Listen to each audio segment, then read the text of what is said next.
بسم اللہ الرحمن الرحیم۔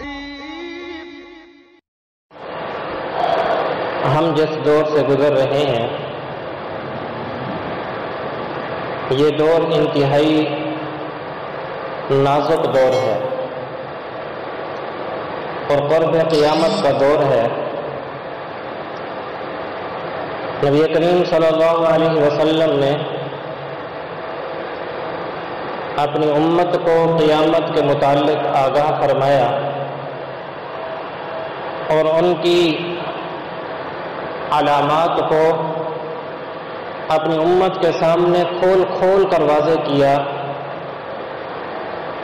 تاکہ میری امت کو اس بات کا علم ہو، اور اگر میری امت کے افراد وہ زمانہ پائیں تو سمجھ سکیں کہ یہ وقت ہمارے لیے کیسا ہے۔ نبی کریم صلی اللہ علیہ وسلم نے قیامت کے متعلق 3 قسم کی علامات کو بیان فرمایا۔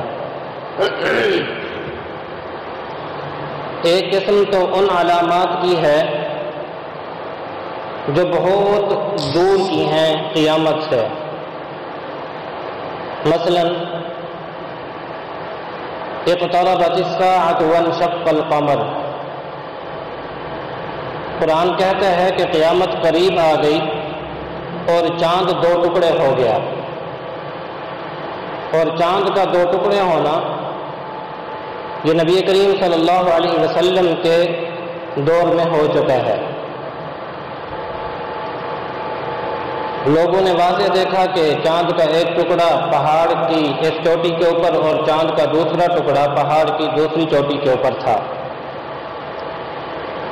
اسی طرح نبی کریم صلی اللہ علیہ وسلم کی وفات کا ہونا، اس دنیا سے رحلت فرمانا، یہ بھی قیامت کی نشانیوں میں سے ہے۔ نبی علیہ الصلوۃ والسلام نے ارشاد فرمایا، بعثت انا والساعة كهاتين، میں اور قیامت اس طرح بھیجے گئے ہیں۔ یہ 2 انگلیاں ہیں نا جی، کہاتین، آگے اور پیچھے انگلی، گویا میرے بعد ہی کیا آنے والی ہے، قیامت آنے والی ہے۔ تو نبی کریم صلی اللہ علیہ وسلم کا اس دنیا سے تشریف لے جانا، آپ صلی اللہ علیہ وسلم کا اس دنیا سے رحلت فرما جانا، وفات پا جانا، یہ بھی قیامت کی نشانی میں سے ہے۔ گویا کہ یہ دور اور یہ زمانہ جو ہے وہ قرب قیامت کا زمانہ ہے، اور حالات اس تیزی کے ساتھ بدل رہے ہیں کہ یوں محسوس ہوتا ہے کہ قیامت کی جتنی نشانیاں نبی کریم صلی اللہ علیہ وسلم نے بیان فرمائی تھیں وہ تقریباً پوری ہو چکی ہیں۔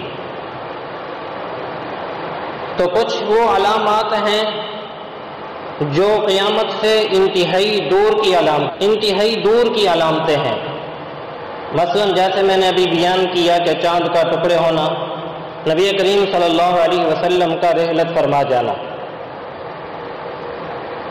کیونکہ یاد رکھیے کہ انبیاء علیہ الصلوۃ والسلام کا سلسلہ نبی علیہ الصلوۃ والسلام تک مکمل ہو چکا ہے۔ اب آپ صلی اللہ علیہ وسلم کے بعد اس دنیا کے اندر کسی بھی نبی نے نہیں آنا، اور اسی طرح آپ صلی اللہ علیہ وسلم کو جو کتاب دی گئی وہ کتاب بھی سب سے آخری کتاب ہے، اس کے بعد کسی نئی کتاب کا اتارا جانا بھی نہیں ہے۔ تو یہ کتاب بھی کیا ہے؟ آخری کتاب، اس کتاب کے بعد کوئی کتاب بھی نئی نہیں آنی۔ تو آئندہ جو انسان کے اوپر حالات آنے ہیں، دور آنے ہیں، ان حالات میں، ان دوروں میں انسان نے کیسے زندگی گزارنی ہے، اس کے لیے وہی تعلیمات پیغمبر ہیں جو نبی کریم صلی اللہ علیہ وسلم آج سے 1450 سال پہلے دے کر گئے۔ اس کے لیے وہی کتاب ہے جو آج سے 1450 سال پہلے نبی کریم صلی اللہ علیہ وسلم کے قلب اطہر پر نازل ہوئی اور آج 2 گتوں کی صورت میں آج ہمارے ہاتھوں کے اندر موجود ہے۔ اگر کسی کو کوئی رہنمائی لینی ہو، اگر کسی کو کوئی فیصلہ کرنا ہو، اگر کسی کے حق اور باطل کو جانچنا ہو، اگر کسی کے جھوٹ اور فریب کو پہچاننا ہو، اگر کسی کے انسان کے اخلاقیات کو، انسان کے طور اور طرز کو، انسان کی معاشرت کو پہچاننا ہو تو ہمیں قرآن کی طرف رجوع کرنا پڑے گا، کیونکہ یہ آخری کتاب ہے اور اس کتاب کے بعد کوئی کتاب نازل ہونے والی نہیں ہے۔ تو اس لیے یاد رکھیے کہ قیامت میں کے متعلق قرآن مجید میں اللہ رب العزت نے بہت سارے مقامات پر ذکر فرمایا ہے۔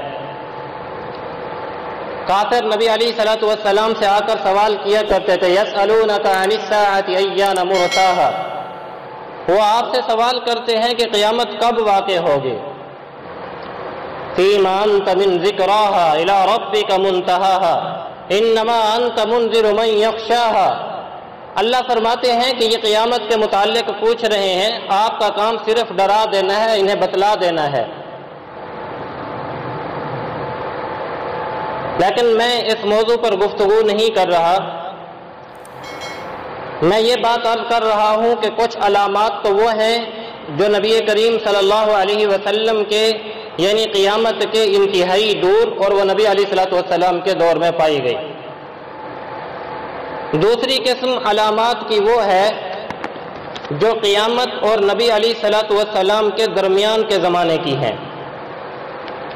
وہ علامات علماء نے لکھی ہیں کہ فتنہ تاتار کا ہونا، کہ یہ فتنہ تاتار جو اس امت مسلمہ کے اوپر رونما ہوا تھا، جس کے اندر لاکھوں مسلمان قتل کیے گئے،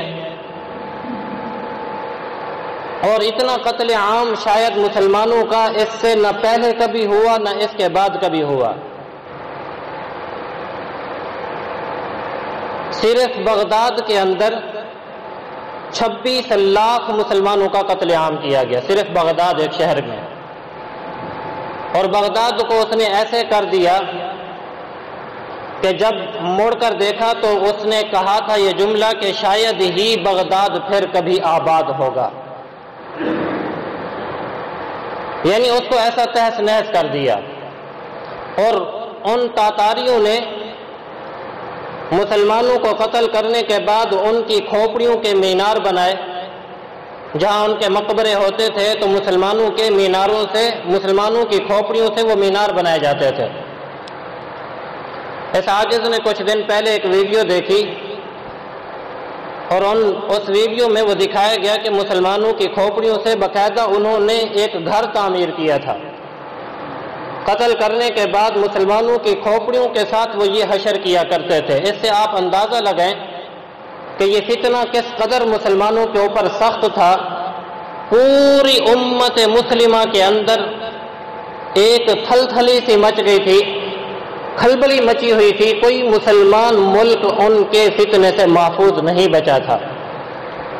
تاریخ نے لکھا ہے کہ صرف 2 ملک ایسے تھے کہ جن کے اندر ان کا فتنہ نہ پہنچ سکا۔ ایک ان میں سے ہندوستان کہ اس وقت کا بادشاہ سلطان التمش تھا، اور دوسرا ملک جو ہے وہ مصر ہے کہ جس کے اندر اس کا فتنہ نہ پہنچا، وگرنہ پوری دنیا کے اندر جہاں اسلامی ممالک تھے ان ظالموں نے وہاں پر جا کر مسلمانوں کا قتل عام کیا۔ اسی طرح ایک مرتبہ کسی نے چنگیز خان سے پوچھا کہ تجھے اللہ سے ڈر نہیں لگتا کہ تو اس قدر مسلمانوں کا قتل عام کر رہا ہے، قتل عام کر کر کے تو نے مسلمانوں کے خون کے دریا بہا دیے ہیں، تمہیں اللہ کے عذاب سے ڈر نہیں لگتا؟ تو وہ کہنے لگا کہ میں خود اللہ کا عذاب بن کے آیا ہوں، میں خود اللہ کا عذاب بن کے آیا ہوں، اور قرآن اس بات پر گواہی دیتا ہے وَكَذَلِكَ نُوَلِّي بَعْضَ الظَّالِمِينَ بَعْضًا، جب انسان ظالم بن جاتا ہے، حد سے گزرنے لگ جاتا ہے، تو ہم ظالموں میں سے ہی بعض کو بعض کے اوپر مسلط کر دیتے ہیں کہ وہ ظالم ان ظالموں کو تہس نہس کر دیتے ہیں، اور پھر اللہ ان ظالموں کو بھی نہ کسی طرح عذاب میں مبتلا کر کے انہیں بھی ختم فرما دیتے ہیں۔ حضرت شیخ شہاب الدین سہروردی سلسلہ سہروردیہ کے بہت بڑے ایک بزرگ اور مشائخ میں سے گزرے ہیں۔ ان کے پاس ان کے مریدین اور کچھ لوگ گئے اور جا کر عرض کی، حضرت دعا فرمائیے کہ اللہ رب العزت اس ظالم کو تہس نہس کر دے اور اس سے ہمیں نجات عطا فرما دے۔ تو حضرت شیخ شہاب الدین سہروردی رحمۃ اللہ علیہ نے بڑا خوبصورت جواب دیا، فرمایا کہ یہ اللہ کی طرف سے اب عذاب آ چکا ہے، میں دعا بھی کروں تو میں اس اللہ کے عذاب کو ٹال نہیں سکتا۔ یعنی جب عذاب اللہ کی طرف سے ہمارے اوپر مسلط ہو چکا ہے، اب ہم جو کچھ کر لیں ہمارے کرنے سے وہ عذاب ہم سے ٹالا نہیں جا سکتا ہے۔ چنگیز خان کی ایک بیٹی تھی، جب ایک علاقے کے اندر داخل ہوئے تو وہاں ایک درویش مسجد کے اندر پڑے ہوئے تھے۔ ان کا رعب اور دبدبہ مسلم ممالک کے اندر اس قدر پھیل چکا تھا کہ جہاں لوگوں کو پتہ چلتا تھا کہ تاتاری اس شہر کے اندر داخل ہو چکے ہیں تو لوگ اس شہر کو چھوڑ کر چلے جایا کرتے تھے۔ اس کے سپاہیوں نے اطلاع دی کہ مسجد کے اندر ایک درویش بیٹھا ہوا ہے، وہ اس نے علاقہ نہیں چھوڑا۔ تو اس شہزادی نے، اس کی بیٹی نے کہا کہ اسے بیڑیوں کے اندر جکڑ کر میرے پاس لاؤ۔ اس درویش صفت آدمی کو بیڑیوں کے اندر جکڑا اور جکڑنے کے بعد چنگیز خان کی بیٹی کے سامنے پیش کیا گیا۔ تو اس شہزادی نے پوچھا کہ تم مجھ سے ڈر کر یہاں سے نکلے کیوں نہیں؟ کہنے لگے کہ مجھے تم سے ڈرنے کی ضرورت نہیں، میں ایک اللہ سے بہت ڈرتا ہوں۔ جو اللہ سے ڈرتا ہو اسے مخلوق سے ڈرنے کی ضرورت نہیں ہوتی، تو مجھے تم سے ڈرنے کی ضرورت نہیں، زیادہ سے زیادہ تم یہی کرو گے نا کہ مجھے قتل کر دو گی، اس سے زیادہ تو تم کچھ نہیں کر سکتی۔ تو اس نے کہا کہ اگر تم کہتے ہو کہ تمہارا رب ہے اور تمہارا مالک ہے، تمہارا خالق ہے، تمہارا اللہ ہے، تو پھر اس نے ہمیں تمہارے اوپر کیوں مسلط کیا ہے؟ ہم تو خدا کو مانتے ہی نہیں ہیں، پھر ہمیں تمہارے اوپر کیوں مسلط کیا ہے؟ تو ان کا جواب بڑے قابل دید ہے۔ فرمانے لگے کہ جب چرواہا بکریاں چرا رہا ہوتا ہے تو اس کی بکریاں چر رہی ہوتی ہیں، اور چرنے کے دوران ریوڑ میں سے کوئی بکری باہر نکل کر جب بھاگتی ہے تو اس کے ساتھ ایک کتا بھی ہوتا ہے۔ اس کے ساتھ کیا ہوتا ہے؟ کتا بھی ہوتا ہے۔ جب بکری ریوڑ چھوڑتی ہے تو وہ کتا اس بکری کے پیچھے لگ جاتا ہے اور اس کا کبھی کان پکڑ کر یا ٹانگ پکڑ کر دوبارہ ریوڑ میں لے آتا ہے۔ تو اللہ رب العزت نے بھی ہمارے ساتھ یہی معاملہ کیا ہے کہ ہم نے بھی جب اللہ کو بھلایا، اللہ کے احکامات کو توڑا، وہ جو مسلمانوں کی اجتماعیت تھی اس کو ہم نے ختم کیا، تو اللہ نے بھی اپنے کتوں میں سے ایک کتا ہمارے اوپر مسلط کیا ہے تاکہ ہم دوبارہ اللہ کی طرف لوٹ آئیں، تاکہ ہم دوبارہ اللہ کی طرف لوٹ آئیں۔ تو یہ ایک ایسا فتنہ تھا جس کے اندر لاکھوں مسلمان شہید کیے گئے، اور نبی کریم صلی اللہ علیہ وسلم نے ارشاد فرمایا کہ قیامت میں، قرب قیامت میں قتل عام بہت زیادہ ہو جائے گا، حرج بہت زیادہ ہوگا۔ صحابہ نے سوال کیا، مل حرج یا رسول اللہ، حرج کیا ہے؟ آپ علیہ الصلوۃ والسلام نے ارشاد فرمایا کہ قتل بہت ہوگا، اور ایک جگہ تو ارشاد فرمایا کہ اس طرح قتل عام ہوگا کہ نہ قتل کرنے والے کو پتہ ہوگا کہ میں کیوں قتل کر رہا ہوں، اور نہ قتل ہونے والے کو پتہ ہوگا کہ میں کس لیے قتل کیے جا رہا ہوں۔ آج اگر ہم اس وقت پوری دنیا کی حالات کو دیکھیں تو یہ بات ہمیں سمجھ میں آتی ہے کہ یہ نشانی نبی کریم صلی اللہ علیہ وسلم کی تقریباً پوری ہو رہی ہے۔ اور آپ صلی اللہ علیہ وسلم نے ارشاد فرمایا کہ شراب کا پینا بھی عام ہو جائے گا. شراب کا پینا بھی کیا ہو جائے گا؟ عام ہو جائے گا. آج کوئی بڑی بڑی ہوٹلیں دیکھ لیں کہ جو شراب سے خالی ہوتی ہوں. مسلمان شراب اپنی محفلوں کے اندر، چھوٹی موٹی محفلوں کے اندر ان کا ہلا گلا یہی ہوتا ہے کہ شراب کے ساتھ گزارا جائے. تو شراب کا پینا عام ہو جائے گا، کثرت کے ساتھ ہو جائے گا. اور نبی علیہ الصلوۃ والسلام نے ارشاد فرمایا کہ زنا کھلم کھلا ہونے لگے گا. بے حیائی، عریانی اور فحاشی گھر گھر پہنچ چکی ہوگی.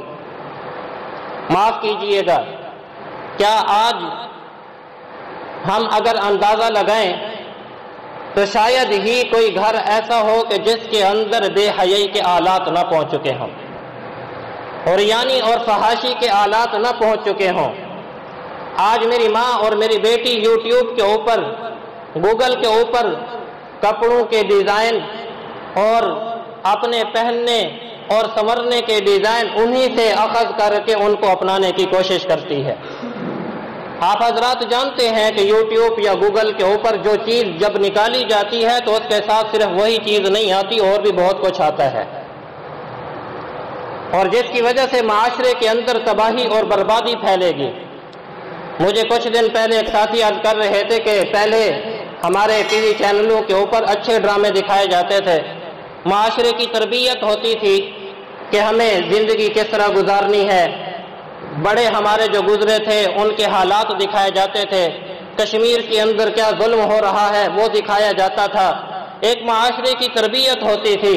لیکن اللہ معاف فرمائے، اب تو حالت یہ ہے کہ ہمارے ٹی وی چینلوں کے اوپر جتنے کچھ دکھایا جاتا ہے وہ سوائے عریانی اور فحاشی کے، بدکاری کو پھیلانے کے، کہ لڑکی کو کیسے بھگایا جاتا ہے، لڑکی کیسے بھاگتی ہے، شوہر کے ہوتے ہوئے دوسرے لڑکے کے ساتھ کس طرح تعلقات بنائے جاتے ہیں، یہ سب کچھ ہمارے ٹی وی چینلوں کے ذریعے سے ہماری نوجوان نسل کے اندر یہ زہر بھرا جا رہا ہے. اور جس کی وجہ سے آج ہمارے نوجوان ہوں، بچیاں ہوں یا بچے ہوں، وہ اس حالت کو پہنچ چکے ہیں کہ اللہ معاف فرمائے جوانیاں تباہ ہو گئی ہیں، برباد ہو چکی ہیں. ذہنوں کے اندر ایسا زہر گھول دیا گیا ہے کہ اس نوجوان کے دل کے اندر نہ قرآن کی عظمت رہی ہے، نہ نبی کی محبت رہی ہے، نہ بڑوں کی عظمت اور قدر رہی ہے، نہ مسجد کی وقات رہی ہے. یہ بے حیا اور بے معاشرے کے بے لگام گھوڑے کی طرح یہ چاہتا ہے کہ میں اپنے نفسانی خواہشات کو جہاں ہو سکے، جیسے ہو سکے، جس انداز سے ہو سکے میں پورا کر لوں. اور میرے نبی کریم صلی اللہ علیہ وسلم کا یہ فرمان مکمل ہے. اللہ معاف فرمائے، میں تو اس کے موضوع کے اوپر مکمل ایک جمعہ پڑھا چکا ہوں جو 8 مارچ کو باقاعدہ اور 1 مارچ ہوا تھا. جانتے ہیں آپ لوگ بھی کہ اس مارچ کے اندر کیا کچھ دکھایا گیا اور کیا کچھ ہوا. بہرحال نبی علیہ الصلوۃ والسلام نے فرمایا کہ زنا کا کھلم کھلا ہونے لگے گا، ظلم کا دور دورہ ہوگا، ہر شخص دوسرے کے اوپر ظلم کرنے کی کوشش کرے گا. مسلمانوں میں پھوٹ پڑی ہوئی ہوگی، گروہ در گروہ بٹے ہوئے ہوں گے، فرقہ واریت گھروں کے اندر، محلوں کے اندر، شہروں کے اندر، جگہ جگہ یہ مسلمانوں کے گروہ سیاسی اعتبار سے، فرقہ واریت کے اعتبار سے یا کسی بھی اعتبار سے مسلمان آپس میں متحد نہیں ہوں گے، بلکہ ان کی آپس میں پھوٹ پڑی ہوئی ہوگی. آج مجھے بتلائیے، گھر کے اندر 2 افراد، ان کے اندر آپس میں اختلاف، محلے کے اندر 10 افراد، ان کا آپس میں اختلاف، مسجد کے اندر چند مسجدیں تو ان کا آپس میں اختلاف، اور اسی طرح شہروں کے اندر چلے جائیں، سیاسی گروہ ہوں یا کسی طرح کے بھی، فرمایا کہ مسلمانوں کے اندر کوئی اتفاق نہیں ہوگا، پھوٹ پڑی ہوئی ہوگی اور جھوٹ کثرت کے ساتھ بولا جانے لگے گا. اور آپ دیکھ لیجئے، شاید ہی ہمارا دن کوئی ایسا گزرتا ہو کہ جس کے اندر ہم جھوٹ نہ بولتے ہوں. باپ بیٹی کے ساتھ جھوٹ بول رہا ہے، بیٹی اپنے والدین کے ساتھ جھوٹ بول رہی ہے، بھائی بہن کے ساتھ جھوٹ بول رہے ہیں، ایک دکاندار اپنے گاہک کے ساتھ جھوٹ بول رہا ہے اور ایک گاہک دکاندار کے ساتھ جھوٹ بول رہا ہے. مجھے بتائیے تو صحیح، کیا آج ہماری زبانیں اس جھوٹ سے محفوظ ہیں؟ کس قدر کثرت کے ساتھ جھوٹ بولا جاتا ہے. اور یہ میرے نبی علیہ الصلوۃ والسلام نے ارشاد فرمایا کہ یہ قیامت کی نشانیوں میں سے نشانی ہے. اور نبی علیہ الصلوۃ والسلام نے ارشاد فرمایا کہ دھوکہ دہی عام ہو جائے گی، لوگ ایک دوسرے کو دھوکہ دینے کی کوشش کریں گے۔ اللہ معاف فرمائے، میں اس کے اوپر مزید بات کرنے کی گنجائش نہیں رکھتا۔ وجہ اس کی یہ ہے کہ ہم میں سے ہر آدمی جانتا ہے کہ آج دھوکہ دہی کس قدر عام ہو چکی ہے۔ ہر آدمی دوسرے کو دھوکہ دینے کی کوشش کر رہا ہے، اور فرمایا الائمۃ المضلون، تمہارے لیڈر تمہارے گمراہ کن افراد ہوں گے۔ تمہارے لیڈر ائمہ کے الفاظ ہیں، ائمہ کے الفاظ میں تمہارا امام مسجد بھی ہو سکتا ہے، ائمہ کے الفاظ میں تمہارا امام اور خطیب بھی ہو سکتا ہے، ائمہ کے الفاظ میں تمہارا وقت کا بادشاہ اور صدر بھی ہو سکتا ہے۔ فرمایا کہ ایسے لوگ ہوں گے جو اپنی کرسی کو بچانے کے لیے، اپنے منبر اور محراب کو بچانے کے لیے لوگوں کے سامنے جھوٹ بولیں گے، لوگوں کو دھوکے دیں گے، اپنی لیڈری کو بچانے کے لیے، حق کے لیے نہیں بلکہ اپنی کرسی کو بچانے کے لیے لوگوں کے اندر اپنی شخصیت کو ظاہر کرنے کے لیے لوگوں کو گمراہ کریں گے، جھوٹی قسمیں کھائیں گے ان کے سامنے، جھوٹے دعوے کریں گے ان کے سامنے۔ فرمایا الائمۃ المضلون، تمہارے جو ائمہ ہوں گے وہ انتہائی گمراہ کن ہوں گے۔ اور نبی علیہ الصلوۃ والسلام نے ارشاد فرمایا کہ فتنے کثرت کے ساتھ آئیں گے، تموج کموج البحر، فرمایا کہ ایسے جیسے کہ سمندر کی موجیں ہوتی ہیں۔ فرمایا کہ ایک موج آتی ہے، اس کے پیچھے پھر ایک موج ہوتی ہے، پھر موج ہوتی ہے، یقلل بعضها بعض، فرمایا کہ تم ایک کو چھوٹی سمجھ رہے ہوگے، وہ دوسری جو آئے گی وہ اس سے بڑی ہوگی۔ فرمایا کہ اسی طرح فتنے ہوں گے، تم ایک فتنے کو چھوٹا سمجھ رہے ہوگے، یعنی فتنہ سمجھ رہے ہوگے، لیکن آنے والا فتنہ اس سے بھی کہیں زیادہ بڑا ہوگا۔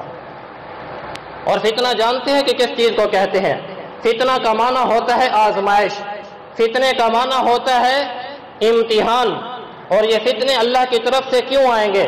مفسرین نے لکھا ہے، فرمایا کہ فتنہ آزمائش بن کر آئے گا، انسان کو پھر سمجھ میں نہیں آئے گی کہ یہ حق ہے یا باطل ہے، یہ ٹھیک کہہ رہا ہے یا غلط کہہ رہا ہے، درست راستہ وہ ہے یا یہ ہے، میں اس کی مانوں یا اس کی مانوں، مجھے وہ ٹھیک کہہ رہا ہے یا غلط کہہ رہا ہے۔ پھر انسان کو سجھائی نہیں دے گا روشنی کس طرف ہے، اندھیرا کس طرف ہے، یہ راستہ حق کی طرف جاتا ہے، یہ راستہ باطل کی طرف جاتا ہے، انسان کو سجھائی نہیں دے گا۔ فتنے اس قدر عام ہو جائیں گے۔ کیا خیال ہے آج ایسا حالات ہیں یا نہیں ہیں؟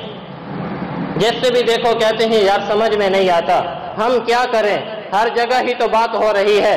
آج دیکھیے یہ جو حالات بن چکے ہیں یہ فاسٹ حالات ہیں، یعنی انسان کو جو کچھ کھولتا ہے انسان کو مل جاتا ہے، انسان تذبذب کا شکار ہے، اسے کچھ سمجھ میں نہیں آ رہی ہے کہ میں کیا کر رہا ہوں۔ تو اس لیے نبی علیہ الصلوۃ والسلام نے ارشاد فرمایا کہ تمہارے اوپر فتنے کثرت کے ساتھ آئیں گے۔ تو اس لیے یہ میں نے چند علامات وہ بیان کی ہیں جو امام مہدی علیہ السلام کے آنے سے پہلے ہوں گی۔ اور حضرت مفتی اعظم مفتی رفیع عثمانی صاحب بہت بڑے شیوخ الحدیث ہیں، اور وہ فرماتے ہیں کہ میں نے احادیث کا کثرت کے ساتھ مطالعہ کرنے کے بعد میں اس نتیجے پر پہنچا ہوں کہ امام مہدی علیہ الصلوۃ والسلام کے آنے سے پہلے جتنے فتنوں کا اظہار نبی علیہ الصلوۃ والسلام نے اپنی حدیث مبارکہ میں کیا تھا وہ تمام کے تمام فتنے حدیث مبارکہ کی روح سے پورے ہو چکے ہیں۔ کیا ہو چکے ہیں؟ پورے ہو چکے ہیں، صرف امام مہدی کا انتظار ہو رہا ہے۔ میرے بھائیوں، یہ انتہائی نازک وقت میں ہم گزر رہے ہیں، انتہائی گھمبیر حالات ہیں، اور نبی علیہ الصلوۃ والسلام نے اپنی امت کو ایسا نہیں چھوڑا ہے۔ یہ نہیں فرمایا کہ فتنے آئیں گے اور ہر حال میں آئیں گے، یہ تو فیصلہ ہو چکا ہے۔ اسی لیے نبی علیہ الصلوۃ والسلام نے ایک دعا سکھ لی، فرمایا اللہم انا نعوذ بک من الفتن ما ظہر منها وما بطن، اللہ ہم تیری پناہ چاہتے ہیں ان فتنوں سے بھی جو ظاہری ہیں، اللہ ان فتنوں سے بھی آپ کی پناہ چاہتے ہیں اللہ جو چھپے ہوئے ہیں۔ یہ نہیں فرمایا کہ نبی علیہ الصلوۃ والسلام نے یہ دعا نہیں فرمائی کہ اللہ فتنے نہ آئے، فتنے آئیں گے، لیکن دعا یہ فرمائی کہ اللہ ہمیں ان فتنوں سے بچا لیجئے، اللہ ہمیں ان فتنوں سے محفوظ فرما لیجئے۔ اور دعا مانگی اللہم ارنا الحق حقا وارزقنا اتباعہ، اللہ ہمیں حق دکھلا دیجئے اور حق کے راستے پر چلا دیجئے۔ اللہم ارنا الباطل باطلا وارزقنا اجتنابہ، اللہ ہمیں باطل کو دکھلا دیجئے اور باطل سے ہمیں بچنے کی بھی توفیق عطا فرما دیجئے۔ تو ان دعاؤں کے پڑھنے کا اہتمام کرنا۔ اور یہ فتنے آتے کیوں ہوں؟ آخری بات عرض کرتا ہوں کہ یہ فتنے آتے کیوں ہیں؟ اس کا جواب بھی ہمیں قرآن سے ملتا ہے۔ فرمایا ظہر الفساد فی البر والبحر بما کسبت ایدی الناس، جب انسان برا ہو جاتا ہے، جب انسان گندا بن جاتا ہے، یہ بے راہ روی کا شکار ہو جاتا ہے، جب ظلم در ظلم ہونے لگتا ہے، جب جھوٹ اور غیبتیں عام ہونے لگتی ہیں، جب انسان اللہ کا نافرمان بن جاتا ہے، اللہ فرماتے ہیں پھر ظہر الفساد فی البر والبحر، پھر ہمارا عذاب آتا ہے، پھر زمین و آسمان کے نظام کو ہم بگاڑ دیتے ہیں۔ کیوں بگاڑ دیتے ہیں؟ لیذیقہم بعض الذی عملوا لعلہم یرجعون، تاکہ ہم انسان کو چکھائیں جو اس نے عمل کیے ہیں، پتہ چلے کہ تم کتنے نافرمان بن چکے تھے۔ تو یہ عذاب اللہ رب العزت کا، یہ جو مصیبتیں اور پریشانیاں آنا، یہ فتنوں کا آنا کس وجہ سے ہے؟ ہمارے ہی اپنے اعمال کے کرتوت ہیں۔ تو اس لیے فتنوں سے بچنے کی ایک ہی صورت ہے، دعاؤں کا اہتمام اور اپنے اللہ کی طرف دوبارہ لوٹ آنا۔ لعلہم یرجعون، اللہ بھی فرما رہے ہیں بھئی اس لیے میں تمہیں بھیجتا ہوں، یہ فتنے اس لیے بھیجتا ہوں تاکہ تم میری طرف لوٹ آؤ۔ تو ہمیں چاہیے کہ ہم اللہ کی طرف لوٹ جائیں۔ جب انسان اللہ کی طرف رجوع کر لیتا ہے تو اللہ اپنے آئے ہوئے فتنوں کو بھی واپس لوٹا لیتا ہے۔ دعا ہے اللہ رب العزت ہم سب کو سمجھنے اور عمل کرنے کی توفیق نصیب فرمائے۔ وآخر دعوانا ان الحمد للہ رب العالمین۔